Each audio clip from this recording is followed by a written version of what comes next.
I was flabbergasted at how absolutely dirty that city is. It's terribly dirty. Whereas you go to a place like Texas, and it's a totally different scenario. The place is clean.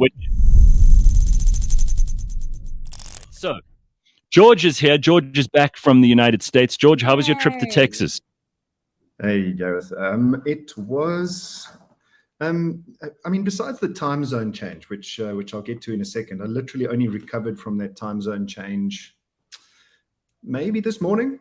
Oh, really? It was a good trip. I don't think going there is a waste of time, because you get. I mean, the reason I go there is you get insight into what a first world country, well, so-called first world country, sees, and then that kind of gives you some insight into how South Africa is going to be technologically in the next 1, 2, 3, 4, 5 years.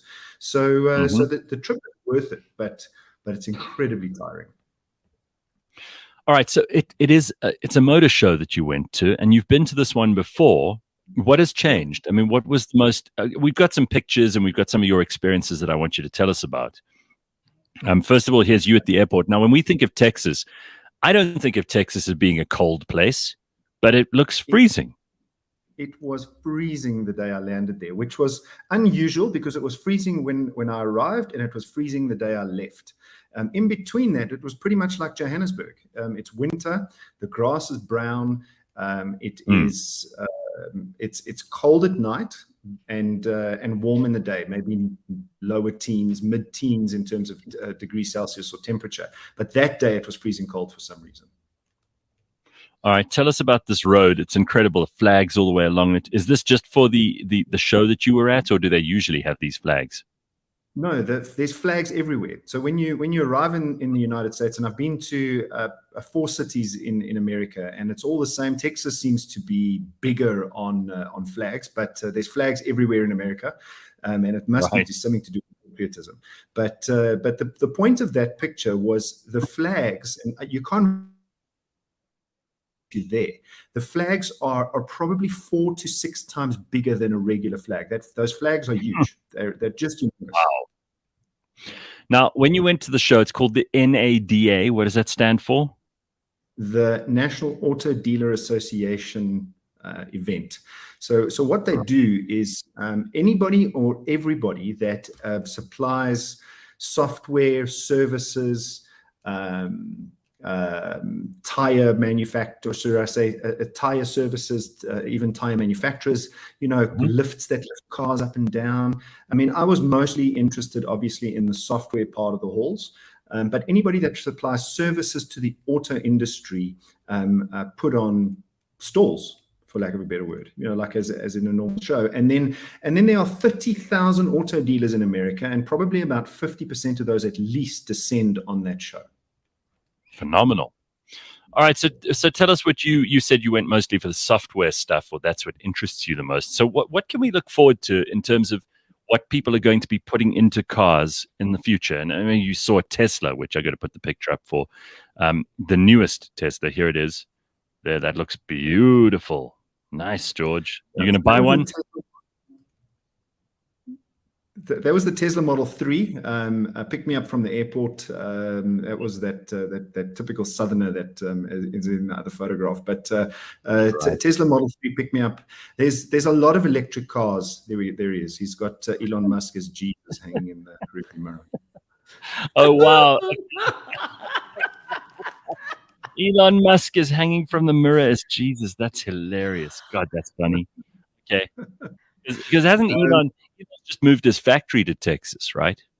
Yes. So the reason people are moving to Texas, or tech companies are moving to Texas, is because of the tax incentives. You hardly pay tax there. And that's why businesses are moving to Texas. So Elon Musk has moved there. A lot of other technology companies have moved there. And now they've got this show, which is the biggest auto dealer show in the world, that is now happening in Texas. And they've ditched one of the others, because usually before it used to rotate between New Orleans, Las Vegas, and San Francisco.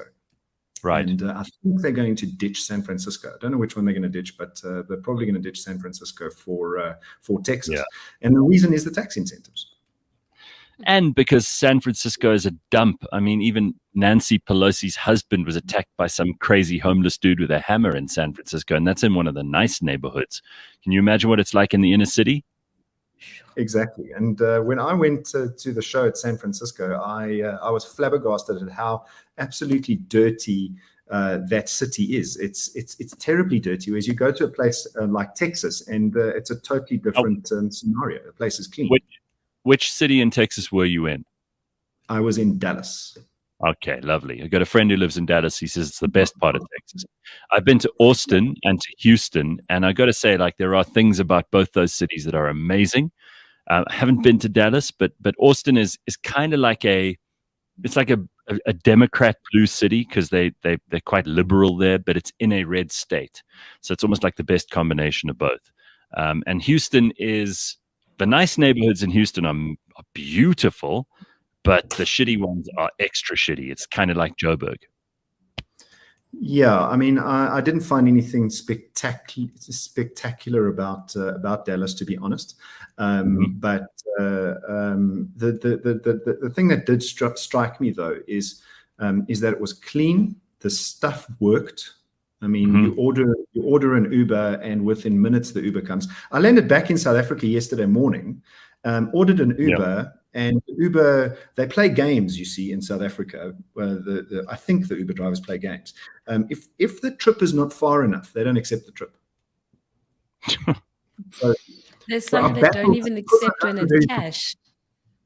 Because I don't live far from the airport, they just wouldn't accept this trip. Oh, wow. So, Simpiwe, you said some of them won't even take cash? Yes. They will decline if it's a cash payment. I've experienced that a few times.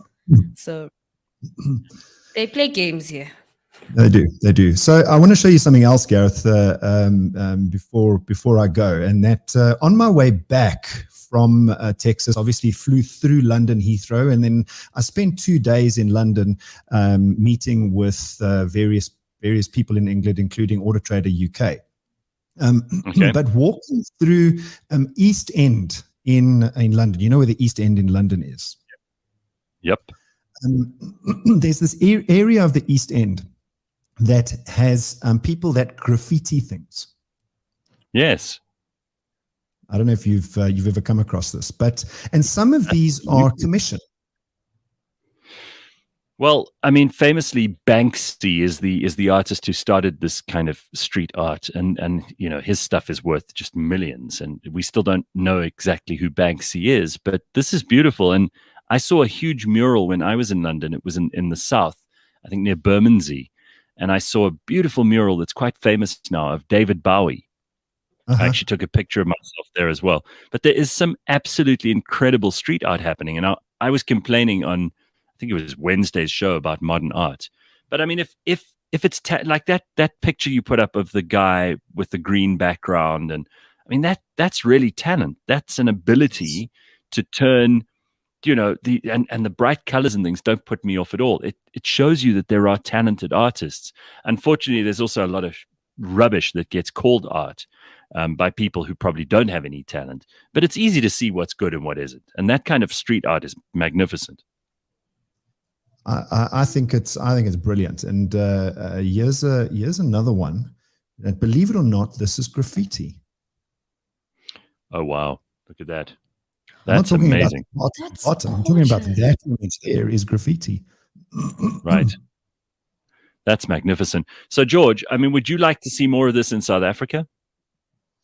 Yes, I think it's just creativity, Gareth. I mean, you know, going back to the NADA show, you know, there's a proliferation of what is referred to as automotive digital retailing, and that's the main reason I went there was, you know, how do we bring more and more of the shopping journey for a very big ticket item called a car onto the internet? How do we think about finance? How do we think about car insurance?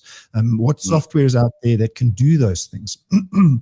And the creativity, not only from a tech point of view, but from an artistic point of view, as you saw in London, is just people think up things that we just seem to not do, you know. And then hopefully we're smart enough, like I do, and go over there and go bring those ideas back to South Africa. But why are we not coming with those original things? Well, because we're in survival mode is probably the short answer to that, because South Africans are just trying to, make some food before the electricity goes off, afford the basic petrol to where they're going. I mean, listen, this is not an easy place to live. The tough, the tough survive, and a lot of people are not making it at the moment. If we could get out of survival mode, and maybe we would be in a position where we could think a little bit further into the future. And maybe we would be coming up with this stuff. But thank goodness for people like you going over there and taking the best ideas and bringing them back. I think there's nothing wrong with that. No, nothing wrong with that. I mean, I don't think there are absolute, except for that graffiti art. There's no real absolute brand new ideas in the world. We all get inspiration from other things. Exactly. So there's no real absolute new ideas, but more people must go and get ideas from first world countries that have done creative things, bring it back here and make it better, make it your own. And maybe that's the foundation. People should do that more. So what are people talking about? Is AI becoming a discussion in these kinds of shows? Yes. So a couple of weeks ago, you spoke at length about ChatGPT. So people are finding creative ways to integrate ChatGPT into their systems, or versions of ChatGPT, other kinds of AI. And I think ChatGPT has reignited this call it love or interest in AI because of what it's been able to achieve. Well, George, I'm sure you have lots more to tell us, but luckily we'll catch up with you again next Friday, and he is back with lots more. That's George Mienie, and a little bit of a pod for you this morning, just to give you a tiny little show of what he's learned overseas. He'll have a whole lot more on Monday on the AutoTrader podcast. Don't miss that. We will see you on Monday at 6:00 in the morning. Right, Simpiwe? Yebo. Cheers, everybody. Have an awesome weekend.